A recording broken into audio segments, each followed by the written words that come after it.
But I can tell you this. So in May of that year, the stroke was in August. In May, I'd finished The Laws of Human Nature, which took me 5 years. And when I finished that book, I felt like I was near death. I was so exhausted. I was so drained. My wife was really worried about me because I just looked really haggard. Slowly, I kind of recovered. But then in July, I went to New York and I forgot my blood pressure medication that I'd take.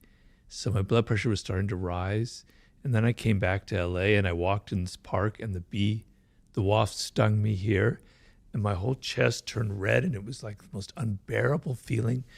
So I went to the hospital. They gave me this drug called prednisone to relieve the itching. Prednisone increases your blood pressure. And so when I ended up having the stroke, the blood clot, it was right where the wasp sting was. So the neurologist said, probably all this cholesterol was released from that from that wasp sting here, and that's where the blood clot occurred, okay? But there were all these other circumstances that kind of led to it, a kind of a perfect storm. And maybe if I hadn't had that wasp sting, it would have happened 4 months later under different circumstances, and I would have died. Because what happened was I was driving my car when I got my stroke.